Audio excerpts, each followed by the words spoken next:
అమ్మ నమస్తే. నమస్తే అమ్మ. అమ్మ దేవాలయ దర్శనానికి వెళ్ళేటప్పుడు హ్మ్. ఇలాంటి నియమాలు పాటించాలి. హ్మ్. ఒకటి దేవాలయంలోకి వెళ్ళాక పాటించాల్సిన నియమాలు. హ్మ్. ఇలా చాలా మంది అనంతమ్మతో మాకు హ్మ్. చాలా సందేహాలున్నాయి. ఒక్కసారి మీరు అడిగి హ్మ్. నివృత్తి చేయండి అని చెప్పి చాలా కామెంట్స్ ఉన్నాయమ్మా. హ్మ్. ముందు అసలు దేవాలయానికి ఎలా వెళ్ళాలి? ఈ క్వశ్చన్‌తో మొదలు పెడతాను. అమ్మ ఎందుకు వెళ్ళాలమ్మా అని నేను అడుగుతా. ఓకే. దైవ దర్శనం, ఎందుకు దైవ మనశ్శాంతి. దర్శనం? దైవ దర్శనం అంటే మనకన్నా ఎక్కువ శక్తి ఉన్న చోటు దైవం ఉన్నాడని, దైవం ఉన్న చోటు శక్తివంతమైందని నమ్మి కదా పెడుతున్నాం. 100% మిగిలిన ప్రదేశాల కన్నా అక్కడికి వెడితే మనకి మేలు జరుగుతుందని కదా పెడుతున్నాం. మేలు జరగడానికి వెళ్ళేటప్పుడు జరిగే మేలుని స్వీకరించడానికి సిద్ధంగా ఉన్నామా లేదా? ఇది ప్రశ్న. ఇది ప్రశ్న. సిద్ధంగా ఉండాలి అంటే కిలుము పట్టిన పాత్రలో గాని మీరు పాయసం పోస్తే ఏమవుతుందమ్మా? పాయిజన్ అవుతుంది. కనుక ముందు దానికి తగినట్టుగా వెళ్ళాలి. తగినట్టుగా వెళ్ళాలి అంటే శుచిగా వెళ్ళాలి. శుచిగా అంటే స్నానం చేసి ఉతికిన బట్టలు కట్టుకుని వీలైనంత వరకు మనసులో కూడా ఎటువంటి దురాలోచనలు లేకుండా వెళ్ళాలి. శారీరకమైనటువంటి శౌచం, మానసికమైన శౌచం రెండూ ఉండాలి. చెత్తలా ఉన్నటువంటి చోట గనక, ఒక పనికిరానటువంటి చోట గనక ఏదన్నా నిప్పు వేసినట్టయితే, అగ్గిపుల్ల వేసినట్టయితే అక్కడి నుంచి వచ్చేది దుర్వాసన. అవునమ్మా.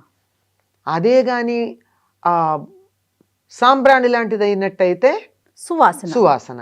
మన మనస్సులో మనం సాంబ్రాణి లేక చందనం లాంటిది పెట్టుకు వెళ్ళామా, పచ్చకర్పూరం లాంటిది పెట్టుకెళ్ళామా, లేకపోతే దుర్వాసన వచ్చేది పెట్టుకెళ్ళామా అన్నదాన్ని బట్టి అక్కడికి వెళ్ళినప్పుడు వచ్చే దైవే శక్తి ఏ విధంగా మన మీద ప్రభావం చూపిస్తుందో అర్థమవుతుంది. అయిపోయింది కదా. అంతేనమ్మా. అంచేత చక్కగా స్నానం చెయ్యాలి. కొత్త బట్టలు వేసుకోవాలన్న నియమం లేదు. చాలా మంది అడుగుతారు, మేము తలంటి పోసుకుని వెళ్ళాలా? అవునమ్మా. అవసరం లేదు. స్త్రీ పురుషులిద్దరికీ కూడాను. మగవాళ్ళు రోజు తల మీద పోసుకోవాలని ఒక సిద్ధాంతం ఉంది. ఆడవాళ్ళు ముఖ్యంగా ముత్తైదువలు ప్రతిరోజు అభ్యంగన స్నానం చేయకూడదు. అభ్యంగన స్నానం అంటే తలకి నూనె అంటుకుని రాసుకోవాలే తప్ప ఉట్టిగా తల మీద నీళ్లు పోసుకోవడం తప్పు. రెండిటికి తేడా ఉందమ్మా, తలంటుకి తల స్నానానికి. అవునమ్మా. కనుక తలంటుకుని వెడితే వెళ్ళొచ్చు, వెళ్ళి తీరాలని నియమం ఏం లేదు. ప్రేక్షకుల కోసం మరొకసారి, తలంటూ అంటే నూనె రాసుకొని తలకి పోసుకోవడం. తల స్నానం అంటే ఉన్నది ఉన్నట్టుగా పోసుకోండి. దుర్వార్త విన్నామనుకో తల స్నానం చేసేస్తాం కదా. అవును. అప్పుడు తలకి నూనె రాసుకుని చెయ్యంగా. అవునమ్మా. అంటే ఇది తల స్నానం ఎప్పుడు చేస్తామో, తలంటి ఎప్పుడు పోసుకుంటామో మనకు అర్థమైపోయింది. అంతే. చక్కగా పోసుకుంటే పోసుకోవచ్చు, తలంటి పోసుకుంటే పోసుకోవచ్చు, కానీ పోసుకోవాలన్న నియమం అయితే లేదు. శుచిగా స్నానం చేసి ఉతికిన బట్టలు, కొత్త బట్టలు కట్టుకోవాలి, పట్టు బట్టలు కట్టుకోవాలి, ఇలాంటి నియమాలు కూడా ఏం లేవు. ఉతికినటువంటి బట్టలు కట్టుకుని చక్కగా దేవాలయానికి వెళ్ళాలి. సాధారణంగా కొంతమంది అయితే అమ్మ దగ్గరలో ఉంటే చెప్పులు వేసుకోకుండా పెడతారు ఇంటి నుంచి. కానీ దూరం ఉంటే చెప్పులు వేసుకుంటాం, బయట వదిలేస్తాం. చెప్పులు వేసుకున్నా వేసుకోకపోయినా దేవాలయంలోకి అడుగు పెడుతూ కాళ్ళు కడుక్కుని వెళ్ళాలి. ఎక్కువ దేవాలయాల్లో మనకి బయట అవకాశం ఉంటుంది, కాళ్ళు కడుక్కునే అవకాశం. అవునమ్మా. బయట నుంచి వచ్చేటటువంటి మట్టి, మలినం, దుమ్ము, దుట్ర ఆలయం మనం తొడవకపోగా చెత్త తీసుకెడతామా? అదే కదా. వెళ్ళిన తర్వాత ధ్వజస్తంభం నుండి మూల విరాట్ ఉండే గర్భగుడి దాకా 3 సార్లు ప్రదక్షిణం చేస్తారు. ధ్వజస్తంభం కూడా ఇంక్లూడ్ అవుతుంది అందులో. ప్రదక్షిణ ధ్వజస్తంభంతో పాటుగా తిరగాలి. ధ్వజస్తంభం వదిలేసి తిరుగుతారు భగవాన్ చెప్తారు చాలా మంది, దాంతో పాటు తిరగాలి. అమ్మ, ముందుగా ధ్వజస్తంభానికి మనం నమస్కారం చేసుకొని మొదలు పెట్టాలా? అంతే కదా. నమస్కారం చేసుకోవచ్చు, చెయ్యాలమ్మా. ఎందుకంటే అసలు ఆలయంలోకి వెడుతూనే నమస్కారం ముద్రతో పెడుతూ ఉంటాం. అన్ని పక్కల చాలా దేవాలయాల్లో అన్ని పక్కల అనేకమైన దేవతామూర్తుల్ని పెడతారు. అవును. అక్కడక్కడ ద్వారపాలకులు ఉంటారు, వాహనాలు ఉంటాయి. వీరందరూ కూడా మనకన్నా పుణ్యాత్ములే కదా. అవును కదా. లేకపోతే సమీపంలో ఎలా ఉంటారు? కనుక నమస్కారం చేస్తూ ఆలయం చుట్టూతా 3 సార్లు ప్రదక్షిణం చేసి అప్పుడు దేవాలయంలోకి వెళ్ళి స్వామిని దర్శించుకోవాలి. ఈ స్నానం చేయడంతో పాటుగా గుర్తుంచుకోవాల్సింది ఏమిటంటేనమ్మా, ఆలయంలోకి వెళ్ళేటప్పుడు జుట్టు విరబోసుకుని వెళ్ళకూడదు. ఇది ప్రధానం. నాది పెద్ద తలమ్మ, చాలా జుట్టు ఎక్కువ ఉంది, ఒత్తుగా ఉంది, తలంటు పోసుకున్నాను, ఆరలేదు, జ్వరం వస్తుంది తడిగా ఉంటే అంటే వదులుగా వేసుకో, కనీసం చివరి ముడి పెట్టుకో, చివళ్ళు బయట పడకూడదు. మొదలు ఎలా అన్నా ఉండని, ఇక్కడ వదులుగా కనపడచ్చు, కానీ చివళ్ళు మాత్రం ముడి ఉండాలి. ముడి లేకుండా ఉండదు. తప్పనిసరిగా చాలా మంది అనుకుంటారు కేరళ వాళ్ళు చూడండి జుట్టు విరబోసుకుంటారని. వాళ్ళు ఏం విరబోసుకోరమ్మా, వాళ్ళ చివళ్ళు ముడిలో ఉంటుంది. ఉంటాయి. ఆ చివర మూడు ఉందన్న సంగతి మర్చిపోతాం మనం. ఈ ముందు నుంచి చాలా కనపడుతోంది లూజ్గా కనుక కనిపిస్తుంది. వాళ్ళు జుట్టు వదిలేసుకున్నారు అనుకుంటారు. కనుక జుట్టు విరబోసుకుని వెళ్ళకూడదు. ఎవరు విరబోసుకుంటారు జుట్టు? రాక్షసులు. మనం రాక్షసులం కాదు కదా, కాదు కదా. అవునమ్మా. సరే, ఇంకా దాని సంగతి ఎందుకు విరబోసుకోకూడదు తర్వాత చెప్పుకుందాం. జడ వేసుకోవాలి. చాలా మంది తల్లో పూలు పెట్టుకుని ముఖాన బొట్టు పెట్టుకుని కూడా పెడతారమ్మా, తప్పేం లేదు. అసలు ముఖాన బొట్టు ఉండాలి తప్పనిసరిగా. అవును. అది ఆడా మగ అన్న తేడా లేదమ్మా, అందరి ముఖాన బొట్టు ఉండాలి. మగవాళ్ళు కూడా జుట్టు పెంచుకునే వాళ్ళు, పిలక ఉన్న వాళ్ళు ఉంటారు, వాళ్ళు కూడా విరబోసుకోకూడదు. వాళ్ళు కూడా పిలకని కానీ జుట్టుని కానీ ముడి వేసుకోవాల్సిందే, కట్టుకునే వెళ్ళాలి అంతే, కొట్టుకుని వెళ్ళవలసిందే. అమ్మా ఇది తప్పనిసరి అయినటువంటి నియమం అమ్మ. వస్త్రధారణతో పాటు కట్టు, బొట్టు, జుట్టు మూడు ప్రధానం. ఈ మూడు నియమాలు పాటించిన తర్వాత ప్రదక్షిణం చేసి ద్వారపాలకులకు కూడా నమస్కారం చేయాలి. మనకి ద్వారపాలకుల గురించి అంత సాధారణంగా ఎక్కువ మందికి ఐడియా ఉండదు. గడపకి నమస్కారం చేస్తాం, దానికి చేసినా పర్వాలేదు. తెలిస్తే ద్వారపాలకులకు కూడా చేయాలి. వాళ్ళు కూడా ఏ దేవాలయంలో ద్వారపాలకులు ఉంటారో వాళ్ళు సాక్షాత్తు ఆ దైవాన్ని పూజించి ధ్యానం చేసి ఆ రూపాన్ని పొందిన వాళ్ళు అయి ఉంటారు. వారి దగ్గర సాన్నిధ్యం ఎంత గొప్పమ్మా. మన వాళ్ళు అంటూ ఉంటారు, మేము సేవకి వెళ్ళామమ్మా తిరుపతి, కానీ మాకు లోపల గుళ్ళో ఇవ్వలేదమ్మా సేవ, బయట ఇచ్చారమ్మా అంటారు. కొంతమంది అంటారు, మేము ఎంత అదృష్టం ఉన్నమ్మా, స్వామి మమ్మల్ని కరుణించాడు, లోపల ఇచ్చారమ్మా మాకు దగ్గరగా, మేము చాలా సేపు స్వామి దగ్గర ఉన్నాం. ఇట్లా ఒకరోజు 2 గంటలో ఉండడానికే అంత అదృష్టం అనుకుంటే, నిరంతరం స్వామి యొక్క ద్వారపాలకులుగా ఉండాలంటే ఎంత పుణ్యాత్ములు అయి ఉండాలి. కనుక వారికి నమస్కరించుకోవాలి. నమస్కరించుకున్న తర్వాత లోపలికి వెళ్ళి స్వామివారి దర్శనం చేసుకునేటప్పుడు అందరూ కళ్ళు మూసుకుంటారు.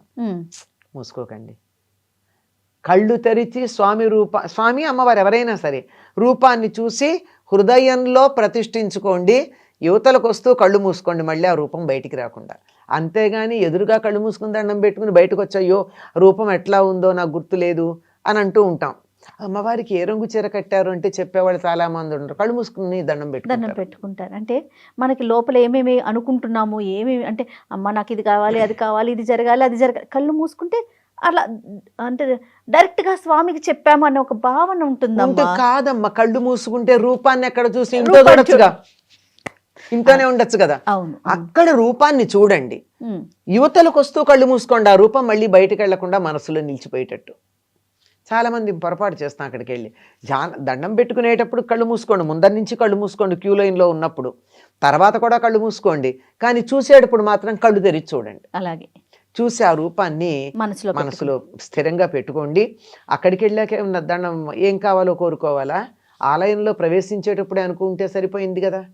ఆలయంలో ప్రవేశించిన తర్వాత అటు ఇటు చూడడం, వాళ్ళు కట్టుకున్న బట్టలు, వీళ్ళు పెట్టుకున్న నగలు, వీటిని గమనించటం, వాళ్ళు మాట్లాడుతున్నారు, వీళ్ళు పోట్లాడుతున్నారు, వీళ్ళు తోస్తున్నారు, వీళ్ళు ముందుకు లాగుతున్నారు, ఇట్లాంటి వాటి మీద దృష్టి లేకుండా మనసు ఏ దైవం ఏ దేవాలయానికి వెళ్ళామో ఆ దైవాన్ని నామస్మరణ చేస్తూ ఉంటుంది. తిరుపతి వెళ్ళామనుకోండి, గోవింద గోవింద గోవింద అనుకోండి.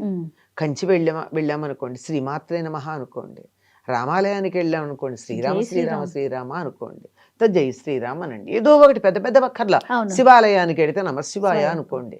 ఏదో ఒకటి దైవాన్ని నామస్మరణ చేస్తూ స్తోత్రాలు వచ్చాయా చదువుకోండి. రాలేదా ఒక్క నామం ఆ మాత్రం రాదా, అది వస్తుంది కదా.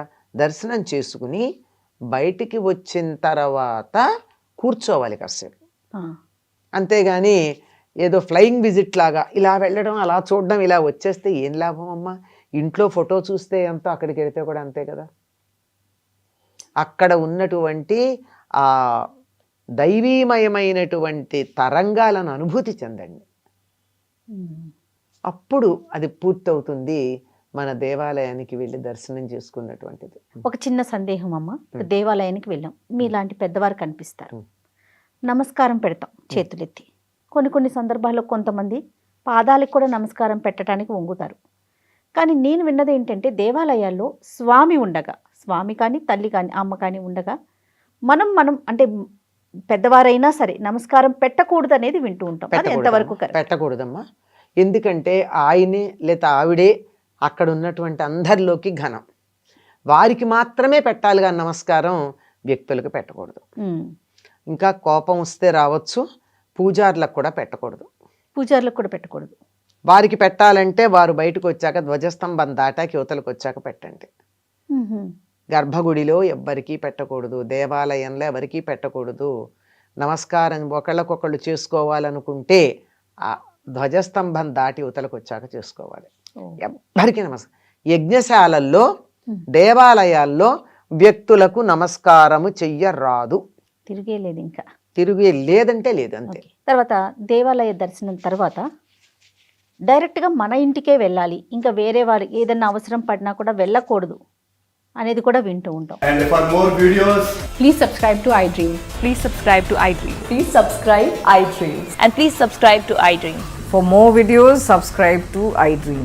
please like, share and subscribe to the channel. Congratulations, iDream. Subscribe to iDream.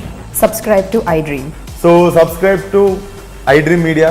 iDream ki iDream team andarki huge congratulations. Please subscribe iDream Media. Please subscribe to iDream. Subscribe iDream. Please subscribe to iDream. iDream అంటే నా కళల channel subscribe చేసుకున్న నోరు తిరుగుతలేదు, మీరైతే గంట గుర్తు కొట్టండి. For more such videos, please subscribe to iDream. Subscribe to iDream. Please subscribe to iDream. Please subscribe iDream Media. Please do subscribe to iDream. Please subscribe to iDream Media. For best entertainment and information, please subscribe iDream. And don't forget to subscribe to iDream.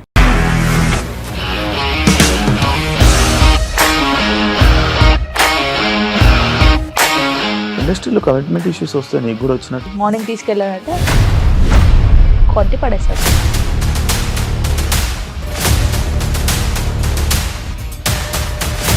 ఒక్కళ్ళు కూడా చూడలేదు ఈ cinema అని చెప్పడానికి కూడా చాలా ధైర్యం కావాలి. అది నిజం కదా, దాంట్లో ధైర్యం ఏంటి? నెక్స్ట్ డే ప్లేట్ మార్చేస్తే తప్పు కదా. As of now, we are comfortable this అని నేను అనుకుంటున్నాను. రష్మిక గారిది మీది ఒకే ఊరు అంట కదా.